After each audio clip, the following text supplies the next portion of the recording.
গত পর্বে বলছিলাম জো আর ডেলিয়া দুই তরুণ শিল্পী নিজেদের স্বপ্ন পূরণের জন্য সংগ্রাম করছিল। সংসারে টাকার অভাব দেখা দিলে ডেলিয়া বলেছিল সে একজন ধনী পরিবারের মেয়েকে পিয়ানো শেখানোর কাজ পেয়েছে, আর জো জানিয়েছিল তার একটি ছবি বিক্রি হয়েছে। সবকিছু যেন ধীরে ধীরে ঠিক হয়ে আসছিল, কিন্তু বাস্তবে তাদের জীবন তখনও সংগ্রামে ভরা।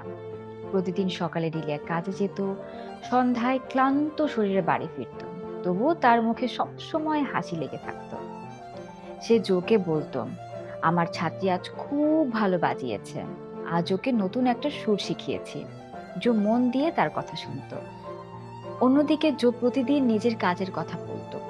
সে বলতো, আজ একজন ক্রেতা আমার আঁকা ছবির প্রশংসা করেছে, মনে হচ্ছে শীঘ্রই আরো কিছু ছবি বিক্রি হবে। তারা দুজনেই একে অপরকে উৎসাহ দিত। একজনের স্বপ্ন অন্যজনের কাছে নিজের স্বপ্নের মতোই মূল্যবান ছিল। দিন কেটে যাচ্ছিল, সংসারও কোনোভাবে চলছিল, কিন্তু একদিন বিকেলে একটা অদ্ভুত ঘটনা ঘটল।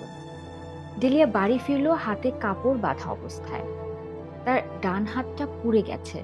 জো আতঙ্কিত হয়ে উঠল। সে তাড়াতাড়ি জিজ্ঞেস করলো, ডেলিয়া, তোমার হাতে কি হয়েছে? ডেলিয়া একটু থমকে গেল, তারপর হেসে বলল, ও কিছু না, আমি যখন আমার ছাত্রীকে পিয়ানো শেখাচ্ছিলাম তখন তাদের বাড়ির একজন কাজের লোক ভুল করে আমার হাতে গরম স্যুপ ঢেলে দেয়। জো চুপচাপ শুনলো, কিন্তু তার মনে অদ্ভুত এক প্রশ্ন জেগে উঠল।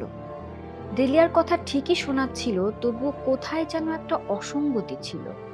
কিছুক্ষণ পরে সে লক্ষ্য করলো ডেলিয়ার হাতের ব্যান্ডেজটা এমন ভাবে বাঁধা যেন একটা রান্নাঘর বা কারখানায় কোনো দুর্ঘটনার চিকিৎসা। একজন ধনী পরিবারের ড্রয়িং রুমে এমন ঘটনা ঘটলে সাধারণত চিকিৎসার ব্যবস্থাও ভিন্ন হতো, কিন্তু জো কিছু বলল না। সেদিন রাতে দুজনেই আগের মতো হাসি খুশি কথা বলল, তবুও জোর মনে প্রশ্নটা রয়েই গেল। পরদিন সকালে জো কাজে বের হলো। সারাদিন তার মাথায় একই চিন্তা ঘুরতে লাগলো, ডেলিয়া কি সত্যিই পিয়ানো শেখাচ্ছে? এদিকে ডেলিয়ার মনেও একটা প্রশ্ন জন্ম নিয়েছে, কারণ সেও বুঝতে শুরু করেছে জো হয়তো তার কাছে পুরো সত্যটা বলছে না।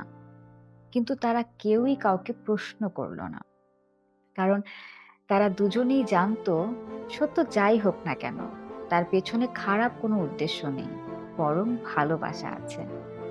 আর সেই ভালোবাসার কারণেই তারা দুজনেই এমন একটি গোপন সত্য লুকিয়ে রেখেছে যা খুব শীঘ্রই প্রকাশ পেতে চলেছে। জো আর ডেলিয়া আসলে কি লুকাচ্ছিল?